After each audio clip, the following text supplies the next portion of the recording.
Si yo fuera pintor me salvaría, con el color toda una civilización yo crearía. Yo soy Ofelia González y les doy la bienvenida a su programa Para Empezar. Quise empezar con un fragmento de un poema de Carlos Pellicer, porque el día de hoy conmemoramos el nacimiento de uno de los pintores novohispanos más prolíficos, Miguel Cabrera. Una de sus obras más célebres es el retrato de Sor Juana Inés de la Cruz, y es el único testimonio que tenemos sobre la fisonomía de la décima musa. ¿Quieren saber de qué hoy hablaremos el día de hoy? Los invito a que se queden con nosotros. Los colaboradores invitados ya están listos para comentarnos brevemente. ¿Sabían que en México contamos con una fonoteca? El día de hoy tenemos la presencia de la maestra Perla Rodríguez Recendis, de la Fonoteca Nacional. Bienvenida, Perla. Gracias por la invitación. Los invito a que se queden con nosotros para hablar de la Semana del Sonido. Eso es todo. Y cada día son más las agrupaciones ciudadanas que buscan abrir espacios para promover el arte y la cultura. Una de ellas es Territorios de Cultura para la Equidad, a la que pertenece nuestra invitada el día de hoy en Mujeres en Acción, Aurora Montaño Barbosa. ¿Cómo estás, Aurora? Buenos días. ¿Qué tal? ¿Cómo están? Pues quédense, vamos a platicar de qué es lo que hacemos las mujeres en esta ciudad. Eso es todo. Pues no cabe duda que tenemos un programa muy interesante con invitadas de primera. Esto es Para Empezar, así que acompáñenme conmigo la siguiente hora.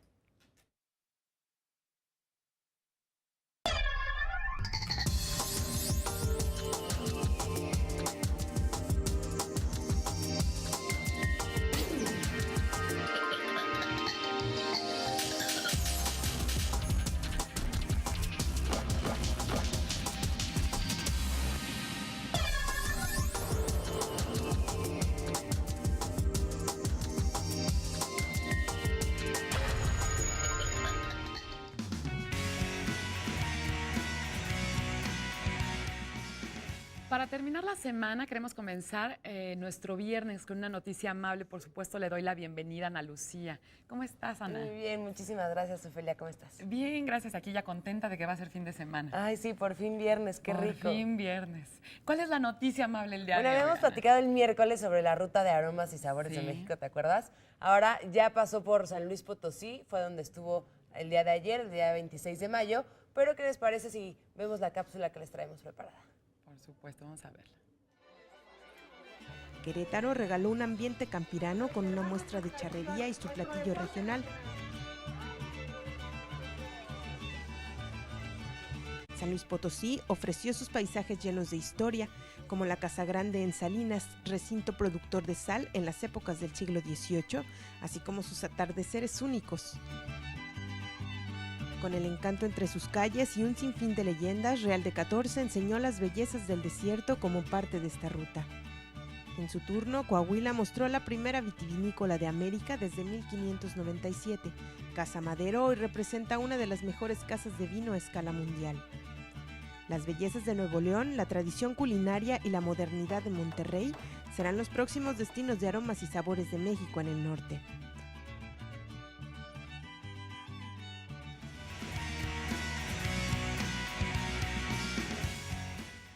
Oye, pues qué interesante una vez más la ruta ya alcanzó a nuestros amigos de San Luis Potosí. Así es, estuvieron en dos lugares emblemáticos de San Luis Potosí, en Real de 14 y en Salinas de Hidalgo. En Real de 14 solo te voy a platicar un poquito más o menos los platillos que degustaron. La verdad hay unos que no, bueno, yo nunca he probado, no sé si tú, pero nopales rellenos, eso sí, quelite con nopales, flores de maguey, empanadas de carne y elote con queso y un platillo que se llama asado de boda, que es un guisado muy grande de diferentes elementos que se hace para eventos precisamente donde va varias personas. Y aparte hicieron aguas frescas como de mango y de pepino, mezcal blanco y curado de tuna, país de nuez, de manzana, brownies, helados, mantecados, eso es ya más común en los postres. Pero también estuvieron en Salinas de Hidalgo, también ahí mismo en San Luis Potosí, y ahí hicieron una explicación muy padre, muy interesante de cómo se hace la extracción de la sal, que es, bueno, obviamente un elemento principal que todos tenemos diario en todos los platillos. Y ahí probaron mole rojo, requesón, escamoles, gusanos de maguey. ¿Tú has comido gusanos de maguey? Fíjate que no, y ni tampoco ahorita mencionaste la flor del maguey, tampoco la he probado. Ya de ahí en fuera todo, el curado y todo lo que acabas de mencionar. ¿Sí? Yo la verdad los gusanos de maguey no se me antoja probar, pero las flores sí. Sí, pero ¿sabes qué es lo maravilloso? Que ahorita que mencionas los lugares donde estuvieron, me puedo imaginar el desierto, me puedo imaginar a la gente con toda esa sensibilidad de olores, sabores. Al ratito vamos a estar hablando del sonido. Fíjate que ahorita que mencionaste que estuvieron en San Luis Potosí, me comentaba Nayer que precisamente un escritor se fue al desierto para poder estar en esa soledad y en esa paz que le iba a brindar un poco más de inspiración para crear. Claro. Y entonces el meterlo en un contexto gastronómico, el que haya sido precisamente en Real de 14 y toda esta sensación de estar probando cosas que quizá en tu vida habías imaginado que eran de la región, se me hace una Claro. experiencia Sí, padrísima. una experiencia ahora sí que sensorial completa, ¿no? sí. El lugar, el entorno, el sonido, a través del gusto, Sí. como dices. Y en el desierto. En el desierto hay lugares increíbles, como estuvimos viendo en la nota, unos atardeceres padrísimos. Y bueno, en cada uno de los lugares, como ya habíamos comentado, van a ese tipo de lugares, ya sea el desierto, ya sea una catedral. En Interesantes. Chihuahua, por ejemplo, el tren, ajá, exacto, interesantes, diferentes y mezclado, por supuesto, con la comida y con elementos mexicanos que solo son en México. Que mira, deberíamos de ir a probar los gusanos. No les tengo miedo, fíjate, ¿No? Ana. No, Bueno, no. nos aventamos. Sí, no he tenido la oportunidad más bien, pero este es un buen momento para ir a San Luis Potosí, para ir a las cascadas y probar de Claro, paso. hay que probar, ¿no? Los gusanos Gusanos y de flores maguey. de maguey, a ver qué tal. Sí, sí. Si los extranjeros de pronto se animan y lo hacen, ¿por qué nosotros nacionales No, y aparte no nos si animamos? si muchas personas van a restaurantes exclusivamente para probar eso Sí. o para comerlo porque les gusta, deben estar muy buenos. No, y con esta ruta que se abren las posibilidades y que es Increíble. itinerante, pues qué mejor. 15 días de comer. 15 días. Todavía Qué nos rico. faltan cuántos aproximadamente Todavía en nos esta falta, ruta. llevamos una semana, empezó el viernes pasado, llevamos justamente una semana. Entonces la siguiente semana seguiremos hablando sobre esto mismo.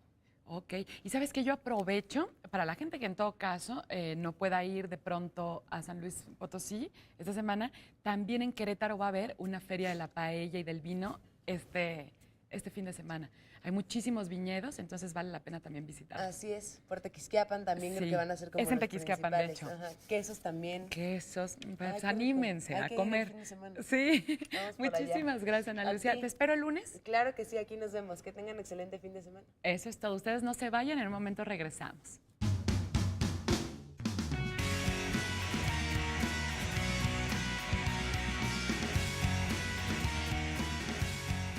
Le doy la más cordial bienvenida a la maestra Perla Rodríguez Recendis. Ella es directora de promoción del sonido.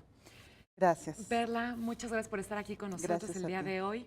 Fíjate que el año pasado tuve la oportunidad de hacer un reportaje de la Fonoteca Nacional y con la sorpresa de que me topé que muchísima gente no sabía que existía una fonoteca que registra todos los sonidos de México. ¿Por qué, Perla, no le cuentas a la gente que nos está viendo en este momento la historia de cómo surge esta fonoteca y cuáles son sus funciones? Claro que sí, encantada. La Fonoteca Nacional es una institución cultural reciente que abrió sus puertas el 10 de diciembre de 2008, es decir, llevamos un par de años trabajando intensamente para salvaguardar el patrimonio sonoro. ¿Qué es el patrimonio sonoro? Son todos aquellos sonidos que forman parte de la música, el paisaje sonoro que escuchamos, las voces de nuestros intelectuales, todo lo que tiene que ver con los programas radiofónicos, esos documentos que durante mucho tiempo estuvieron olvidados, ahora ya tienen un recinto en donde son preservados, pero además de preservarlos, la Fonoteca Nacional le da difusión y promoción a estos sonidos, a estos documentos. Es decir, que a partir de estos documentos nosotros creamos actividades académicas. Por ejemplo, tenemos toda una línea muy interesante del uso del documento sonoro en el aula, que es una de las posibilidades de reutilización del material sonoro, de estos documentos sonoros. Con un fin educativo. Con un fin educativo, por ejemplo, hay líneas como historia, biología, tenemos también literatura, artes, en donde los maestros pueden ocupar el documento sonoro como principio de la educación. Por otra parte, también llevamos a cabo actividades artísticas, conciertos, exposiciones, instalaciones, y toda la gente puede acercarse a la Fonoteca Nacional a escuchar su patrimonio sonoro, a escuchar estas Un más... concierto. Sí, pueden ir a consultar, como en una biblioteca, en la audioteca, todos los documentos que ya tiene la Fonoteca Nacional, que son más de 300,000, o bien ir a conciertos, exposiciones, a talleres, a instalaciones. La Fonoteca es un espacio, es un abanico de actividades que acoge todo tipo de públicos, desde niños, adolescentes, personas de la tercera edad. Tratamos de tener una oferta mensual que incluya a todo mundo para aproximarlos al mundo sonoro. Y fíjate que además, ahora que lo mencionas, y por supuesto que es de su interés, que uno vive una experiencia de lo más agradable precisamente con estos sonidos. Estamos en una ciudad en la que de pronto ya no escuchamos o ya no estamos atentos a todo lo que vamos percibiendo. Y la casa donde está ubicada la fonoteca, que además tiene una historia maravillosa, me parece que fue de Octavio Paz. Vivió ahí Octavio Paz. Vivió Octavio Paz. Tiene unos jardines increíbles. Realmente es una experiencia sonora el ir también a este lugar. Está ubicada en Francisco Sosa. Así es, Francisco Sosa 383. Es en Coyoacán, casi llegando al centro de Coyoacán. Cuenta con jardines donde se realizan estos conciertos, cuenta con las computadoras. Y fíjate, a mí algo que me sorprendió muchísimo es el libre acceso y el apoyo que te brinda el personal que trabaja en la fonoteca. Realmente puedes pasar a los laboratorios, te explican paso a paso por qué es importante tener un registro. Entonces, ahora que va a ser la Semana del Sonido, dedicada exclusivamente ¿a qué, Carla? Pues mira, además de esas actividades permanentes que tiene la Fonoteca Nacional, destina desde el año pasado una semana intensa a hablar del sonido. A hablar del sonido desde una perspectiva transversal, es decir, que diferentes disciplinas nos permiten abordar el tema sonoro. De esta manera, se invita a profesionales nacionales y extranjeros a abordar el sonido desde la perspectiva estética, desde la salud, desde el arte, desde la perspectiva de la educación, la antropología, en fin, es muy vasto. Y este año, la Semana del Sonido aborda un tema fundamental, que son los sonidos en peligro de extinción. Desde el lunes 23 hasta el domingo 29 de mayo, hemos diseñado un amplio programa de actividades, son más de 50 actividades, a partir de las cuales nosotros invitamos a la gente a que venga a conferencias, a talleres, que participe de mesas de debate, que asista a instalaciones sonoras, a conciertos, a caminatas sonoras y a que reflexione en torno al sonido. Mira, vamos a escuchar, ahí Sí. vamos a poner un track de precisamente lo que estamos hablando, de los sonidos en peligro de extinción.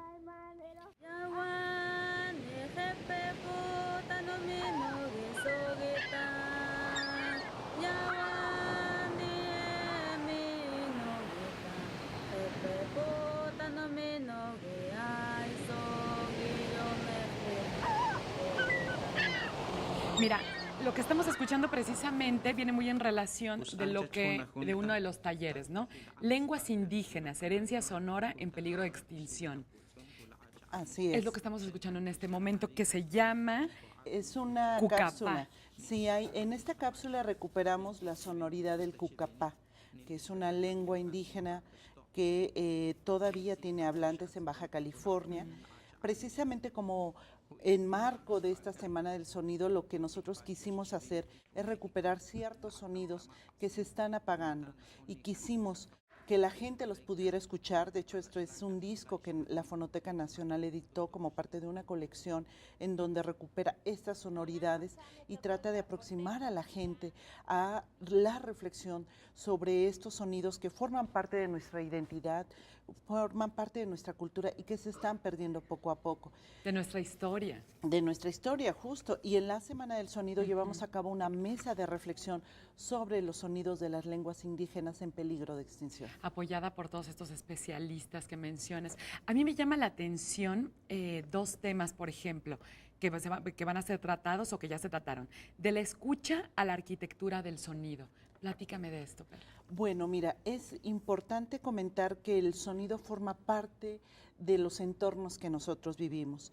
Y precisamente en esta mesa de reflexión, en este espacio académico que creamos, lo que queríamos hablar es de los espacios de escucha que existen y de la acústica que debe de haber para optimizar la escucha. Ahí invitamos al presidente de la Semana del Sonido, Cristian Hugonet, que por cierto ahora está en Chiapas, invitado por el Sistema Chiapaneco de Radio y Televisión, que es una de las tantas entidades, instituciones públicas que se sumaron a la Semana del Sonido y que han sumado granitos de arena para poder provocar en diferentes estados de la República este interés en torno al sonido. Cristian abordó un tema fundamental que es la escucha. ¿Cuáles son las condiciones para crear espacios de escucha adecuados? Y esto Sí. precisamente nos lleva a la arquitectura. ¿Qué Así es. tantos lugares tenemos en un país para sentarnos a escuchar y que la acústica nos ayude? Así es, parece mentira, pero no hay lugares realmente acondicionados o que cuenten con las condiciones básicas de escucha. Incluso esto es una reflexión que inicia por los espacios de escucha de música, pero también tiene que ver con espacios como es la escuela. ¿Cuáles son las condiciones donde los alumnos escuchan la voz del maestro? Como donde estamos escuchando en este momento en un track. Claro, esto es un fragmento de también la colección de sonidos de animales en peligro de extinción, que es precisamente el jaguar, que es una de las especies que están desapareciendo, y con ello ese sonido que ahora la gente puede. El rugido del jaguar. Así es. El rugido del jaguar, las aulas, quizá los pájaros. Me comentabas antes fuera del aire, se me hizo muy interesante y lo quiero rescatar, que ha habido encuestas a toda la población para saber cuáles son los sonidos que empiezan a extrañar, cuáles son los sonidos que se les hacen menos comunes. ¿Cuáles han sido esas respuestas? Bueno, justo en el marco de la Semana del Sonido hay una actividad que tiene como propósito que la gente participe y es una encuesta. Este año hemos dedicado la encuesta de la Semana del Sonido a hablar en torno a todos esos sonidos que la gente ya extraña, que percibe que están desapareciendo. Ahorita han votado cerca de 800 personas. Invitamos a quienes nos están siguiendo a que voten, a que visiten el sitio de la Fonoteca Nacional, que es fonotecanacional.gov.mx, y que nos digan cuál es ese sonido que creen que está a punto de desaparecer. Hasta ahora va ganando el sonido del afilador, el sonido de los pájaros también, el sonido del ferrocarril y el sonido de la máquina de escribir. Pero queremos que la gente participe y que a través de la página de internet de la Fonoteca Nacional sea parte de la Semana del Sonido y que nos diga cuáles son esos sonidos que identifica, que percibe que ya no forman parte de su vida cotidiana, porque ahí es un primer momento de reflexión para darse cuenta de lo importante que es el sonido en nuestra vida y cómo va cambiando, cómo se va alterando, y muchas veces esos cambios en torno a la sonoridad que nos rodea, por supuesto, que inciden en nuestra vida cotidiana. Y hay que involucrarnos, yo creo, no solo para acercarnos en esta semana, es muy buen pretexto, deberíamos de hacerlo en alguna otra, si no alcanzamos esta Semana del Sonido no pasa nada. Yo los invito a que chequen la página de internet, vamos a estar subiendo los datos, como siempre lo hacemos a la página de Facebook, pero creo que es muy buen momento para empezarnos a involucrar. Como tú lo mencionas, el sonido va evolucionando junto con la sociedad y hay que estar al pendiente de qué estamos creando, qué sonidos estamos creando nuevos quizá. ¿No es así? Así es, ¿qué sonidos estamos creando? ¿Qué sonidos están desapareciendo? Estamos perdiendo. Y con ellos parte de nuestra identidad, que eso es lo interesante también de tomar en cuenta. Y por supuesto saber que vivimos en un mundo sonoro. Lo que pretende la Semana del Sonido es justo llamar la atención de la gente para detenernos un momento y pensar en el sonido. Para ello, en el marco de la Semana del Sonido, entre otras actividades, hicimos la presentación de un macrófono. ¿Qué es un micrófono? Se preguntarán quienes ahora nos siguen. Es un micrófono inflable de 7 metros de largo por 2 de ancho que se ha presentado en la Ciudad de México y en Puebla. Justo ayer estuve en Puebla y fue exitosísimo porque llamó la atención de la gente. De repente el bullicio de los espacios, por ejemplo aquí en la Ciudad de México. En el Zócalo. La gente se quedaba en silencio y podía identificar los sonidos, por ejemplo, las campanadas de la Catedral de Puebla, disfrutar esa sonoridad con los ecos que produce, las reverberaciones, escuchar de repente el sonido de los cilindreros en el caso de la Ciudad de México o el agua de las fuentes. Fue una intervención de un espacio público maravilloso que llevamos a cabo gracias a la colaboración del grupo español Escoitán, que es uno de los grupos que participaron en esta Semana del Sonido, porque es importante señalar que en esta Semana del Sonido contamos con el apoyo de 4 expertos, de 4 naciones que enviaron a sus expertos en sonido, como es en principio la Embajada de Francia, que fue fundamental para esta Semana del Sonido. Por supuesto que ellos fueron los primeros que nos invitaron a formar parte de esta Semana del Sonido, la Embajada de España, el Instituto Goethe, los alemanes también participaron con un importante experto alemán, y con esto y todo el expertise de los mexicanos generamos una serie de actividades encaminadas a pensar en el sonido. Eso, con esa reflexión nos quedamos, eso es lo interesante, ahí lo tienen ustedes en la fonoteca. Está ahorita siendo interdisciplinaria en cuestión de que meten especialistas, arte, cultura, de verdad vale la pena ir. Yo se los recomiendo. Desafortunadamente se nos ha acabado el tiempo, pero vamos a subir a la página de Facebook el link donde pueden estar consultando esta Semana del Sonido. No importa, acérquense a la Fonoteca Nacional. Recuerden que pueden colaborar ustedes también. Hay forma de aportar a este registro, entonces búsquenlo y con esa reflexión nos quedamos. Vamos a un breve corte y regresamos. Muchísimas gracias. Gracias a ti. No, hombre.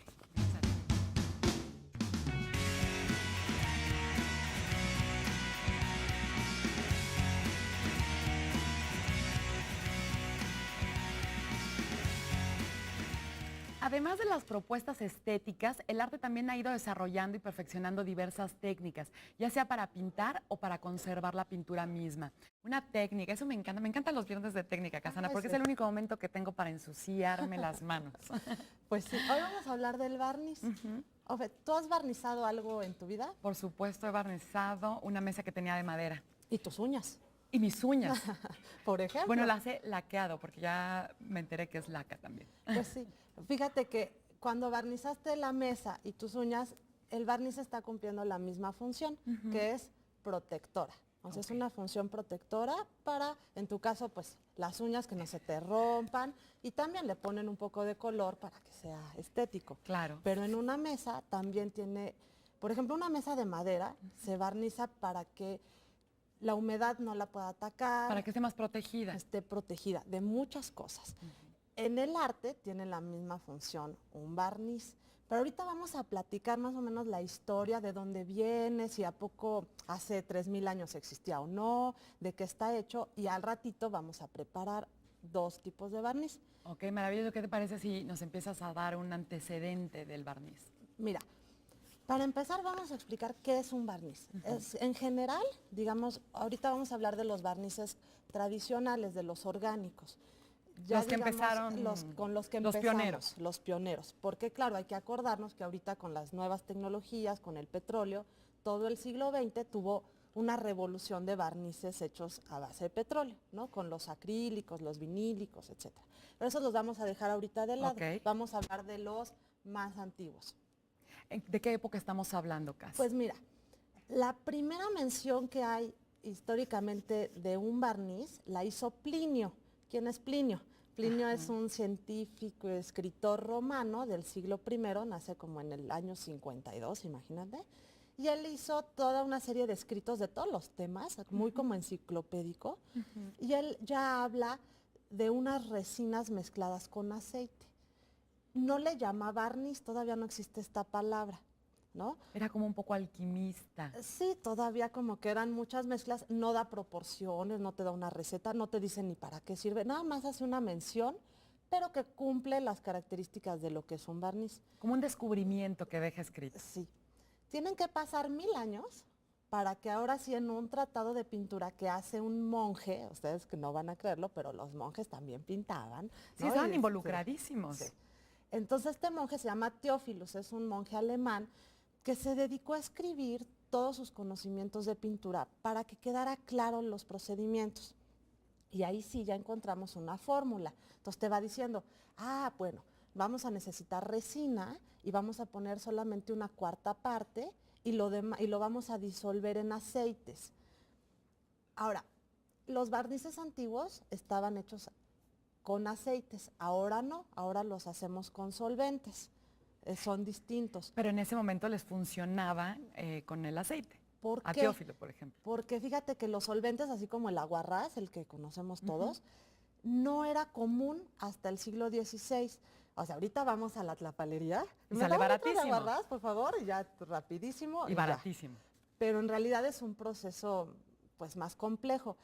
El aguarrás es una solución que sale de los árboles, de algunas coníferas, especialmente del abeto. ¿Sí? Entonces necesitas, es como un destilado de árbol, ¿haz de cuenta? Sí. Y de ahí sale el aguarrás.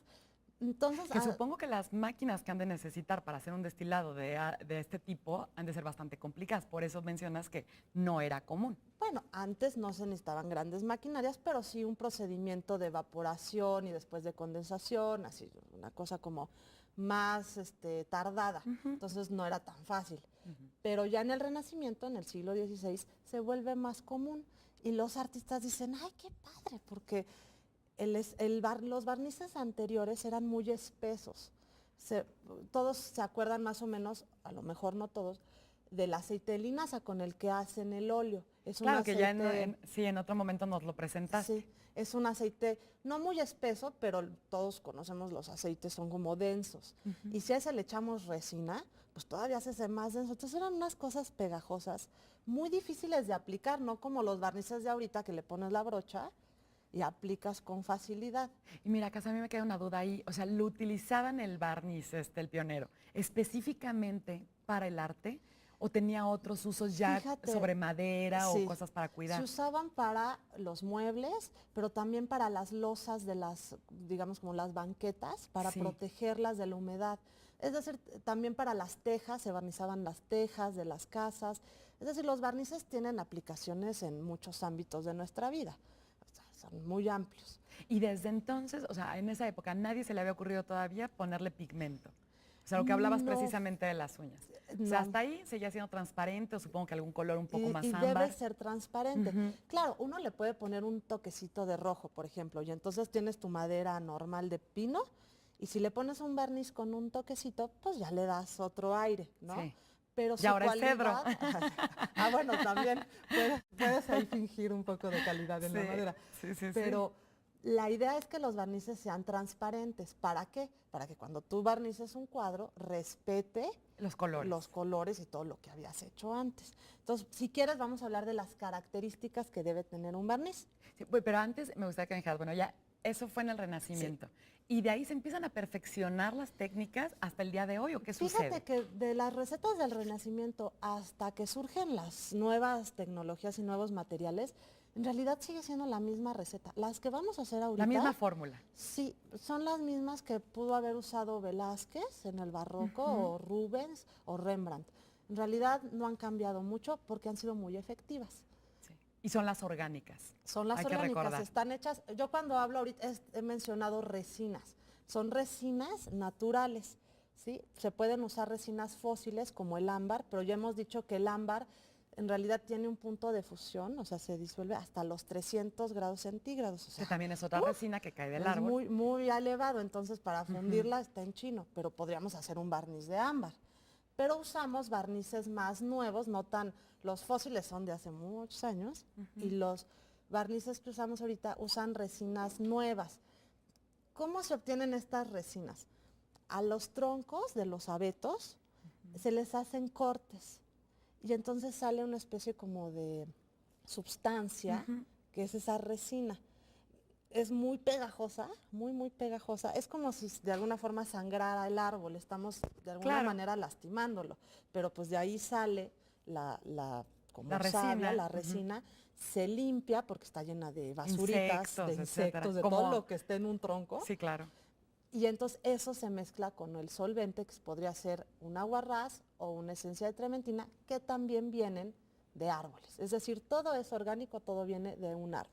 Oye, Casandra, a mí me queda una duda. ¿Tú sabes realmente en la actualidad cómo se hace este proceso? O sea, si tienen una zona específica de árboles protegida para poder hacer Son plantíos algo. especializados, no vas a cualquier bosque. De hecho, hay especies identificadas que tienen buenas resinas en el caso del arte, ¿no? Porque hay, por ejemplo, la gente, usamos mucho una resina que se llama damar y mucha gente dice, todas son damar, ¿no? Que también ya la trajiste en alguna La traje ocasión. para hacer en cáustica. Sí. Entonces, estas resinas se toman de plantíos específicos donde se inciden, digamos, se cortan los troncos de manera Protegida, pensada para que el exactamente. árbol siga viviendo, etcétera. Hay procedimientos para no lastimar tanto al árbol y que produzca la resina que necesitamos. Y además es toda una industria Sí, es toda una industria, que deja, claro. supongo, bastante. Pues sí, pues finalmente los barnices los usamos para muchas cosas, claro. ¿En qué momento empiezan a ponerle pigmento?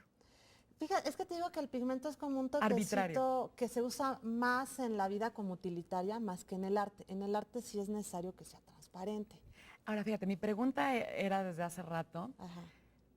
¿cómo sabemos qué obras de arte podemos barnizar y cuáles no? O absolutamente ok. todo se puede. Porque si yo estoy viendo, lo platicábamos ahorita, están apareciendo las imágenes en pantalla, Sí. de las meninas de Velázquez, Sí. ¿no?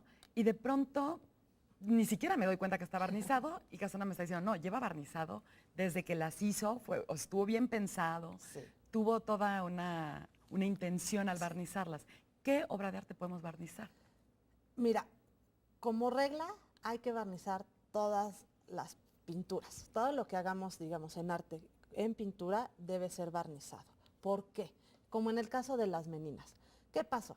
Velázquez es el pintor, en 1656, o sea, hace muchos años, casi 300 años, hace su cuadrote inmenso, se espera muy bien a que se seque y lo barniza. Lo hizo con el barniz que vamos a preparar al ratito.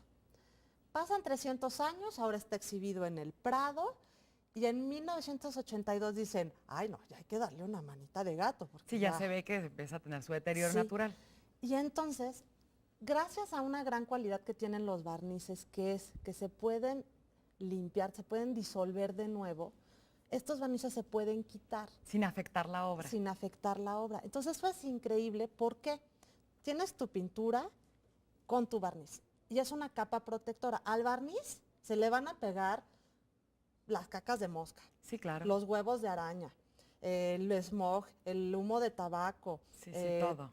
todo lo que te puedas imaginar, polvo, Sí, porque es todo. poroso. La grasa de la gente que va y toca los cuadros, que no hay que hacerlo porque justamente estamos llenos de grasita, toda la mugre está en ese barniz. Entonces, quitamos el barniz, los restauradores tienen técnicas especiales, quitan el barniz y fue un descubrimiento. Renació de nuevo el cuadro. ¿Y qué te parece Sí. si en este momento que está la duda todavía por lo que va a suceder, nos quedamos, vamos a un Sí. breve corte y regresamos a seguir platicando? Claro, Fe. Porque a mí me quedan muchísimas preguntas.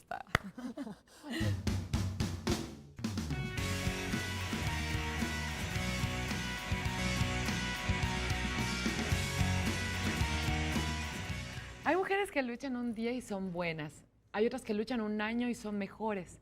Hay otras que luchan muchos años y son también muy buenas. Pero hay otras que luchan toda la vida y esas son las imprescindibles. Parafraseando a Brecht, damos la bienvenida a una mujer que ha hecho mucho precisamente por este género, Aurora Montaño. Aurora, qué gusto tenerte el día de hoy con nosotros. Muchas gracias, Ofelia. Qué genial. Resulta, te voy a contar Sí. que en Territorios de Cultura para la Equidad somos cuatro mujeres cincuentonas. Venimos de un trabajo muy largo de lucha por los derechos de las mujeres. Entonces, un buen día dijimos, ay, ya esto de lucha, Ay, ya qué horror. ya qué horror. Vamos a ver qué es ejercer y disfrutar nuestros derechos. Y es así como surge Territorios de Cultura para la Equidad. Como de pronto, yo siento que en las vidas estamos poniendo vamos contra la corriente. Sí, Estamos sí. poniendo presión donde realmente no, ocupando toda nuestra energía, cuando quizá pudiéramos de pronto voltear y enfocarla de una manera diferente, como lo mencionas, en vez de luchar, Entonces vamos simplemente a ejercer, A ejercer. a disfrutar. Primero ejercemos y luego, si hay que pedir perdón, Pues lo Lo pedimos hacemos. también. Territorios de Cultura para la Equidad. sí. ¿En qué año surge, Aurora? Mira, en 2004, Pilar Moriedas nos convocó a un grupo de organizaciones de la sociedad civil a un proyecto que sonaba un poco loco. ¿Qué es esto de trabajar con las mujeres que no trabajan? Nos planteó un proyecto de hacer un calendario con las historias de lo que se llamó Mujeres fuera del mercado laboral. En pocas palabras se resumía a desempleo. Mujeres que Sí, por muy por diversas muchas causas razones, ajá. estaban fuera del mercado laboral, pero tenían 1000 ideas y proyectos para sacar el día a día. Y entonces con estas historias hicimos un calendario. Cada quien desde la institución donde trabajábamos, fue un trabajo voluntario muy, muy agradable. Al final de ese año, una reunión que hicimos de lo que le llamábamos la banda, coincidimos que nos había encantado ese trabajo. Y empezamos a pensar qué era lo que más nos había gustado, y era que directo estábamos con mujeres que tenían muchísimos aportes. Muchísima capacidad Sí, de cosas que sí, dar. sí. Justo cuando piensas, "Hijo, no, una desempleada, bueno, está en el peor momento de su vida, en el peor lugar, tal. ¿Qué tal que tienen un montón de aportes, un montón de ideas y Y solo necesitan la oportunidad. pero con una cosa de nada, un espacio, una escucha, Exacto. las mujeres surgen y resuelven un montón de problemas. Entonces empezamos a pensar en qué hacer fuera de las instituciones. Hacerlo de una manera formal, planeada, Sí, sí, sí. todo un proyecto. Somos 4 mujeres, cincuentonas. El año pasado con esto de los bicentenarios decían, ustedes juntan un bicentenario, entonces nos empezaron a decir las Vicentas. Y que nos encontramos con que hay mujeres que trabajan en profesiones y actividades muy útiles para la sociedad, pero invisibilizado totalmente su aporte. Su aporte. Sí. ¿Cómo cuál podría ser un Por sector ejemplo. de estos? Aquí tenemos unos libros Sí, muy sí, sí. interesantes que han hecho precisamente y que hablan de estas mujeres, pero dame un ejemplo. Las mujeres policías, este proyecto que se llama muy bonito porque es Mujeres Policías en el Centro. Es que una de las cosas que nos ha faltado decirte Ujú. es que Territorios de Cultura para la Equidad trabaja específicamente en el Centro Histórico de la Ciudad de México. ¿Por qué decidir exclusivamente una zona? Porque nos gusta muchísimo el centro. Lo disfrutan.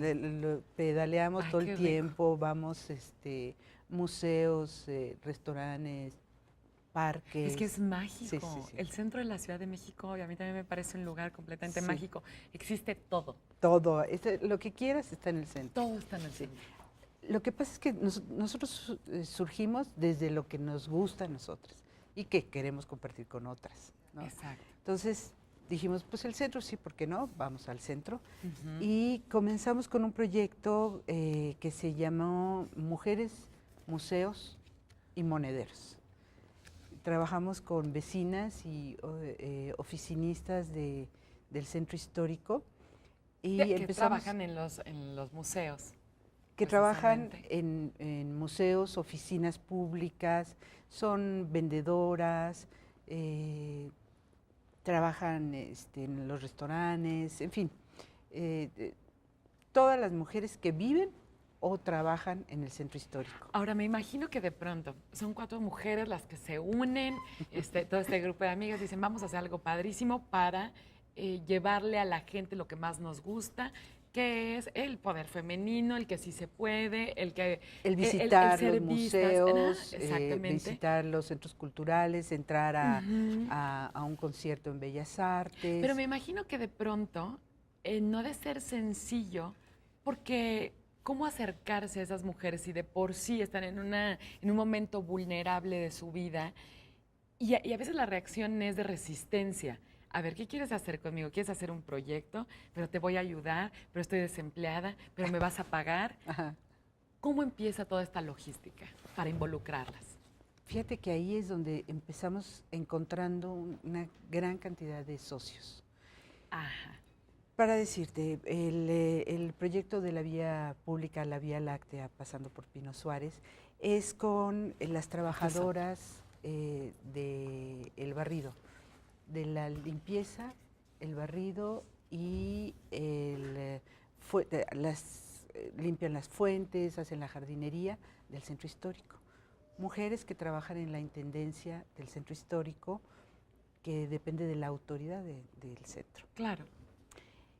Fuimos y platicamos con su jefe, el arquitecto Ricardo Jaral, y dijo, pero claro, ya, ¿cuándo empezamos? ¿No? Y entonces convocamos a 40 mujeres que trabajan en el barrido de la ciudad, Ajá. con el gran apoyo de sus jefes. Eso es muy importante. Sí.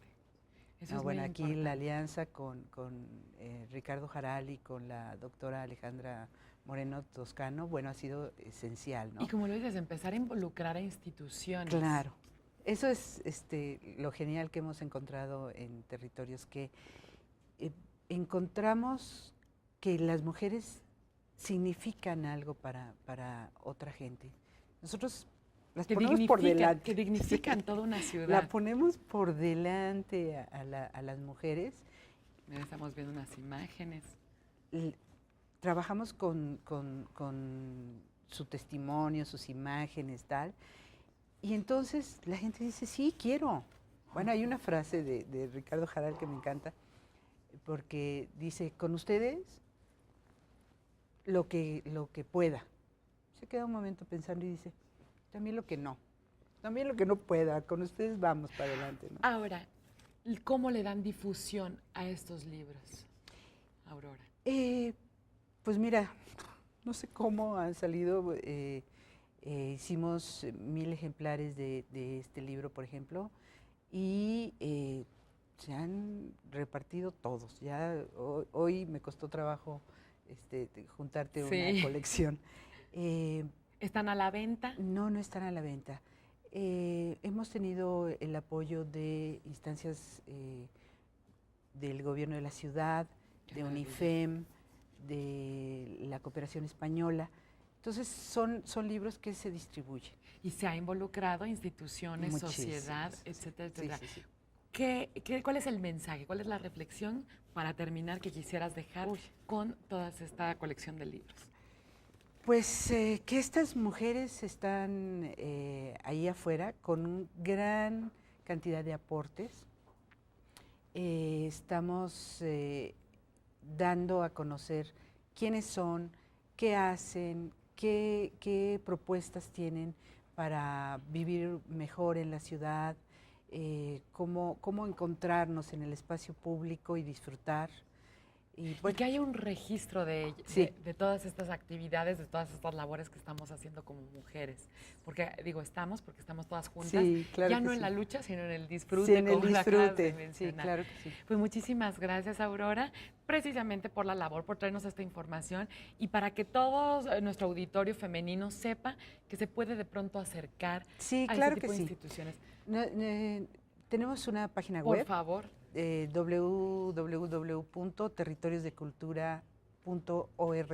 www.territoriosdecultura.org.mx. Ujú. Ahí, Toda la información. sí, Y como saben que se ustedes, den una buena Sí. revisada de todo. claro. Hay muchas cosas muy Interesantes. Sí. Y seguramente así será. Como saben, estamos actualizando nuestra página de Facebook día con día. Ponemos todos estos links para que ustedes puedan hacer sus sugerencias. Vamos a un breve corte y regresamos aquí para empezar. Muchas gracias, Aurora.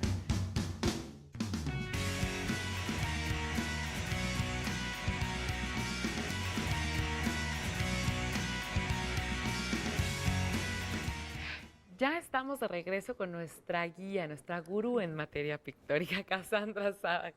Cass, me da mucho gusto que tengas 2 bloques. Ya en el primero nos aventamos toda la parte teórica, me hiciste recordar mi secundaria, la luz, los nanómetros, todo para poder entender al color violeta, que esto es lo más interesante.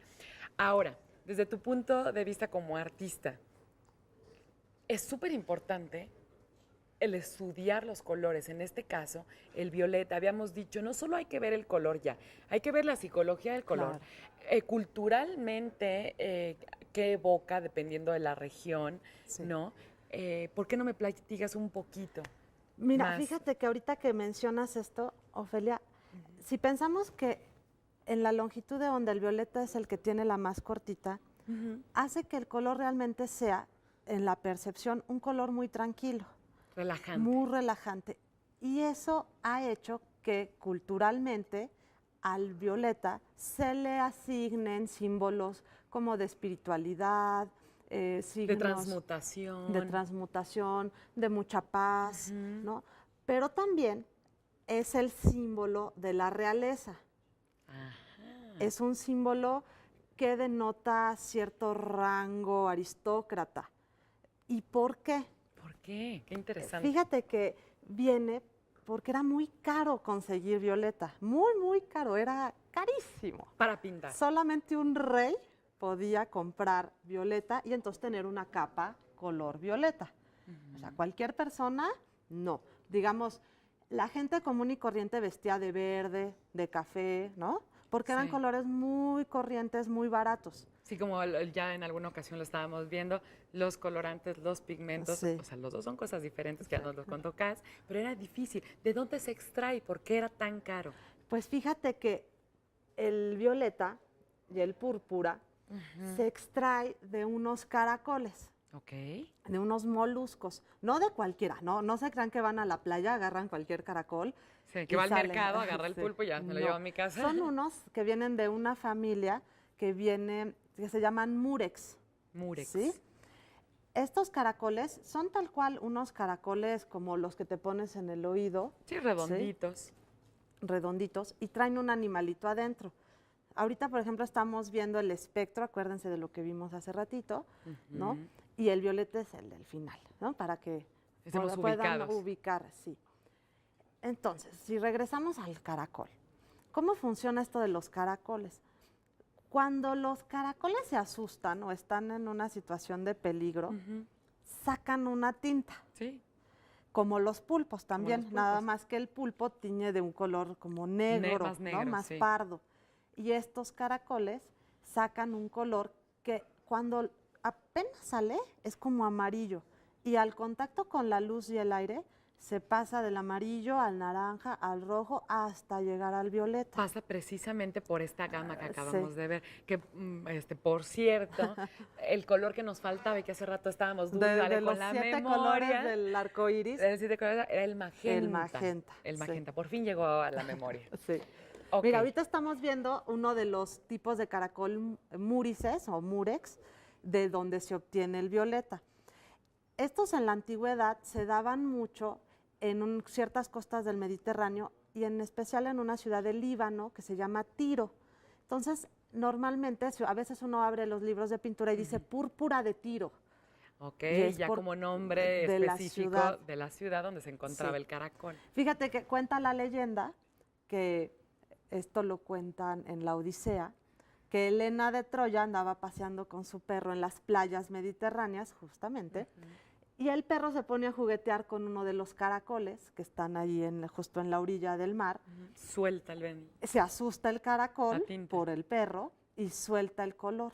Y que así se descubrió el color. Bueno, esta es una leyenda, ¿no? Ah, está muy bonita también. Está muy bonita. Aquí en México, los mixtecos en Oaxaca también conocen muy bien este color y cómo se obtiene. Aquí no se llama, el caracol no es el púrpura de Tiro. Aquí No es le el dicen murex. plico púrpura de panza. Así se Plico llama. púrpura de panza. Sí. Y bueno, en la naturaleza supongo que no es lo mismo el Mediterráneo que aquí. ¿Dónde No. lo consiguen? En las bahías Vamos de pintando. Huatulco, Ajá. en las bahías de Huatulco pueden encontrar esos caracoles. Los artesanos También es el mismo caracol. o sea, es de la misma familia. de los murex. Solo los murex sacan este color peculiar. Y fíjate que para no explotar a los caracoles, lo que hacen es que solo una temporadita de octubre a marzo, cada 30 días van con sus telares, toman al caracol y el caracol va tiñendo todos estos telares. Es un procedimiento muy bonito. Sin maltratar al animal. Bueno, está asustado, todo el tiempo está asustado el pobre caracol porque está sacando tinta, pero luego ya lo dejan en libertad. Está muy bien. Fíjate, vamos a pintar un poquito. Es la única manera que hay de conseguir los violetas. Digamos, no, los que se obtienen de los caracoles Ajá. es la manera como más tradicional y antigua. Pero fue hasta 1876 que un alemán, un químico alemán, obtuvo uno químicamente. Nürnberg se llama. Pero hasta 1900 lo empezaron a usar los pintores. Los primeros colores violetas que se sacaban de los químicos eran muy susceptibles a la luz, se perdían o eran tóxicos, algunos tenían arsénico, o sea, eran como complicados. Si no daban en el proceso de sí. creación de un violeta artificial. Sí. Ahora ya tenemos muchos. Tenemos uno que viene del manganeso, uno que viene del cobalto, una lisarina, un marte. Ya tenemos una gama amplia que no viene del caracol. Ahorita estamos Y que viendo, abarata mira, los costos. cómo el artesano sacaba del caracol la tinta. Qué bonitos caracoles esos Sí, murex. fíjate que para obtener 14 gramos de color de púrpura se necesitan miles de caracoles. O sea, Es una labor, por eso era de la realeza. por eso solo los reyes, los papas, usaban este color, porque solamente de verdad gente divina Claro. podía usarlo. Y toda esta historia que se va contando alrededor de un color es lo que se va quedando en el inconsciente colectivo, Sí. que a la mera hora, hablando en temas de publicidad, de mercadotecnia, se tiene que generalizar en la gama de colores, decir, bueno, socialmente, culturalmente, con toda la historia y con todo lo que trae, el naranja nos va a dar hambre. Sí. ¿Por qué? Porque llevamos siglos de que el ser humano le ha dado esa característica. connotación. En el caso del violeta, te da paz, te relaja, te transmuta las energías, pero también es un color de la realeza. Ay, qué Sí. bonito es el color. Fíjate que trajimos un poco de acuarelas Sí. porque la próxima semana vamos a aprender a hacer acuarelas Ay, aquí, gracias a Dios. pero también porque les voy a platicar con qué colores se lleva bien el violeta. Por ejemplo, se lleva bien con los colores análogos. ¿Cuáles son los colores análogos? Los que están, digamos, junto al violeta, que sería Los cercanos. el magenta, El ¿no? azul. El azul, exactamente. Esos son los análogos. Podemos poner aquí un poco de magenta. Ofe, si tú Sí, yo gustas, quiero nos pintar. puedes poner un poco de azul. ¿Puedo con cualquier Claro, pincel? por favor. Muy bien, un azulito. ¿Este es Entonces, azul? el violeta funciona muy bien con sus colores análogos, con los que tiene más cerquita, ¿no? Que puede ser hacia el rojo y hacia el azul, hacia Ok. cualquiera de los dos lados. Pero también se puede llevar con su contrario. ¿Cuál sería su máximo A ver, contrario? déjame tratar de adivinar. A ver. Yo diría que su contrario es el blanco. Ay, sí. No, no. El amarillo. El amarillo. El amarillo. El blanco es un color. Sin que- color, es falta de color. Pues es todos los colores juntos, en luz. ¿sí? Ok. Y digamos, en color matérico, Ok. el blanco, pues en general es un color neutro, funciona con todos. Con todos. ok. Entonces, pero sí, atinaste después. El amarillo, ¿no? amarillo. De hecho, si combináramos, miren, vamos a hacer la prueba. Aquí tengo un poco de amarillo. O sea, con el azul, voy a poner yo una línea de azul para que vean que también se lleva. Sí. Y esto es importante para nuestra sección de moda, también va a servir. Claro, pueden combinar su ropa, sus accesorios, las cortinas de su casa. Sí, es importante. Siempre piensen en análogos o en Análogos. complementarios. Los complementarios son estos opuestos. ¿sí? Que también Entonces vamos funcionan. a poner amarillo. Y de pronto el violeta. Fíjense qué va a pasar si lo combino con el violeta. Se va a hacer un color cafezón. Sí, como Mugrosón. tierra, mugrosón. Y esto es porque se llevan muy mal. Sí, y se el color llevan es feo. bien solo si están juntitos, pero no mezclados. Siempre los complementarios hay que cuidar que no se combinen porque se ensucian, pero funcionan bien. Por ejemplo, muchas veces si observamos el cielo, cuando es un atardecer y está violeta el cielo así, Sí. ¿no?